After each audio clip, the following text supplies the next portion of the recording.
Hello friends, welcome back to Priya Vijay kitchen. நான் பிரியா பேசுகிறேன். இன்னைக்கு ரொம்பவே ஈஸியான ஒரு இன்ஸ்டண்ட்டாக செய்யக்கூடிய ஒரு லட்டு ரெசிபி தான் பார்க்க போகிறோம். இந்த ரெசிபிக்கு 1 கப் பொட்டுக்கடலை எடுத்துருக்கிறேன், 1/2 கப் அளவுக்கு சீனி, 2 ஏலக்காய் எடுத்துருக்கிறேன். இதை இப்போ நம்ம அரைச்சிடலாம். நல்லா ஸ்மூத் பவுடராக அரைச்சிடலாம். அரைச்சதை ஒரு அகலமான ஒரு பாத்திரத்துக்கு மாற்றிட்டு 1 டேபிள் ஸ்பூன் அளவுக்கு நெய் விட்டு அதை நல்லா கிளறி கொடுங்க. நெய் நல்லா ஒன்று போல் மிக்ஸ் ஆகட்டும். வெயிட் லாஸ் பண்ணணும்னு நினைக்கிறீங்கன்னா கண்டிப்பாக இந்த பொட்டுக்கடலை லட்டுவை நீங்கள் எடுத்துக்கோங்க. பொட்டுக்கடலை வெயிட் லாஸ்க்கு ரொம்ப ஹெல்ப் பண்ணும். இதில் 2 டேபிள் ஸ்பூன் அளவுக்கு தண்ணீர் ஊற்றி பிசைய ஆரம்பிச்சிடலாம்.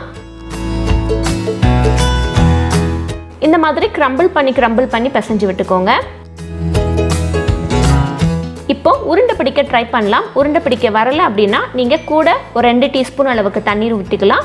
அப்படி இல்லைன்னா 1 டேபிள் ஸ்பூன் அளவுக்கு நெய் கூட நீங்கள் சேர்த்துக்கலாம். எனக்கு இங்கே கரெக்டாக ஷேப் பண்ண வருது. நம்ம அப்படியே ஷேப் பண்ண ஆரம்பிச்சிடலாம்.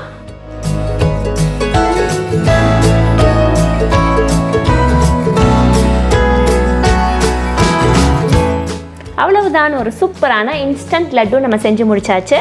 இந்த ரெசிபியை கட்டாயம் உங்கள் வீட்டில் ட்ரை பண்ணி பாருங்கள். அடுத்து எந்த மாதிரி ரெசிபி வீடியோ வேணுங்கிறத கீழே கமெண்ட்டில் சொல்லுங்கள். பிரியா விஜய் கிச்சன் சேனலை நீங்கள் என்ன சப்ஸ்கிரைப் பண்ணலைன்னா மறக்காமல் சப்ஸ்கிரைப் பண்ணிக்கோங்க. பக்கத்தில் இருக்கிற பெல் ஐக்கானையும் மறக்காமல் ப்ரெஸ் பண்ணிக்கோங்க. தேங்க்யூ. தேங்க்ஸ் ஃபார் வாட்சிங்.